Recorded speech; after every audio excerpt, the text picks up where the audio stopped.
Hey, how's up for everybody? Right, and it's a big pleasure for me to be here to be here talking about the issue that I came up with is concerned. Right, today you have a big topic that I'm going to deal with. Right, it's about the misconceptions of teaching and speaking. Right, we need to consider some important points so far the way how we can improve our speaking competency. Right, there are lots of work that we are expected to accomplish in the journey of language learning. So from the very beginning, we need to understand what are the misconceptions of teaching and speaking. We need to understand it from the very beginning, and then we'll try to do our best the way how we can get closer to fluency in the very possible way, everybody. So I'm too much delighted to be here, and feeling you the thing that you have to put into action because we all do have the plan, which we all do have the intention to do our best the way how we can get closer to fluency as far as speaking English language is concerned, everybody. So it's a big pleasure for me, right? Because I do have something in my mind that I would like to forward to people those who are interested to improve their speaking capability, right? That's why. So there are misconceptions as far as teaching and speaking is concerned, right? You know what? The first misconception is that we teachers think that speaking should only taught when the students once mastered the grammar. Yeah, that's the misunderstanding that we have in the mind. So we teachers to have a big responsibility to do our best on the students, right? So we have to have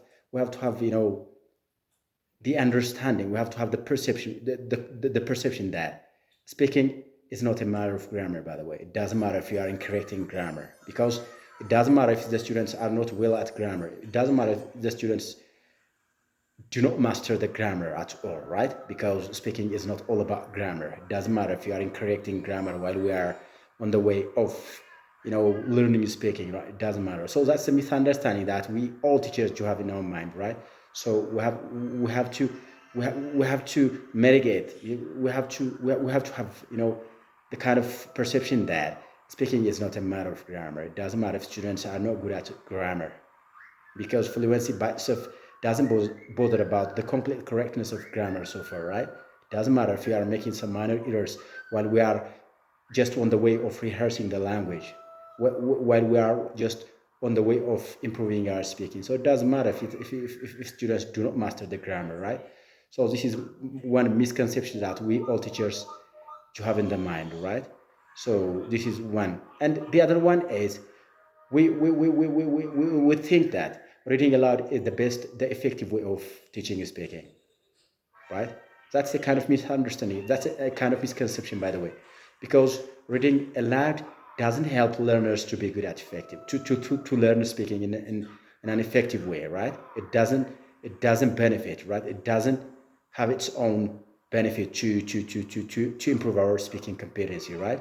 Maybe reading aloud may help the students, may help the learners to be good at pronunciation to some extent, but it doesn't give any benefit for the learners to be just on the best version of themselves in English language learning, taking speaking in particular, everybody. So we teachers to have the perception that we teachers to have the we to have the belief that reading aloud is the effective way of teaching and speaking, but it provides nothing, but it gives nothing for improving our speaking, right? Maybe it may help to improve our pronunciation in the possible extent, but it's not as such the best way of teaching and speaking. So we have that kind of misunderstanding, we have that kind of misconception in our mind. So it's not as such important to take a lot of time for reading aloud in the classroom, because it benefits nothing for the students to be good at speaking, right? So that's the kind of misconception we teachers to have in the mind. Definitely. And the other one is that we teachers are not in a way to give equal emphasis for both fluency and accuracy as the main aspects of speaking, right? Literally, we are suggested to give equal emphasis for both fluency and accuracy, right? However, you know, too much emphasis was given for fluency over form in the communicative approach of language teaching, right? But It's a kind of misunderstanding. It's a kind of misunderstanding. We have to give equal emphasis. We have to give equal, stress for both fluency and accuracy. That's a kind of misunderstanding. We teachers, you have the conception, the perception that much emphasis must be given for fluency, but that's not the case behind, right? We have to give equal emphasis for both fluency and accuracy, because literally we are recommended to balance both accuracy and fluency for for for language learning, right? For English language learning in particular, right? That's one thing, right? And some teachers do have the understanding that good speaking is about correct pronunciation, right? They do have that kind of misunderstanding. They do have that kind of misconception in their mind. But it's not about correct pronunciation. It doesn't matter if you are not correct in pronunciation while we are trying to learn speaking in the very possible way. So there are lots of misunderstanding that we have in the mind. So we are highly expected to mitigate the problem that we are having in the mind, and we have to do our best the way how we can help the learners to be just on the good side of speaking, right? In the context of Ethiopia, you know what? We Ethiopians are not good at speaking. There are a lot of circumstances that we can mention behind, right? There are a lot of reasons that we can mention behind, right? Even we don't have exposures to practice our English. That's one case, one critical case that we are that contributes nothing for our speaking improvement, right? So there are lots of things that we teachers have in the mind, right? And we have to change that kind of perception. We have to have a kind of paradigm shift on our perception, on our attitude towards the way how we can teach the students to be good at speaking in the very possible way, right? So this is what I have in my mind.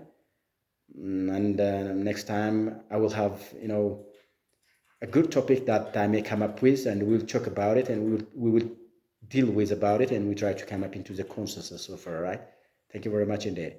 It's a pleasure to be here in my live stream, because I do have, I do have the passion, I do have the compassion to share the kind of good experience that I have in my mind, the way how we can improve our speaking, right? There are lots of things that you have to put in the mind, the way how we can get closer to fluency, right? So that's what I have for today. And next time I will come up with a new topic for further discussion. Thank you very much indeed.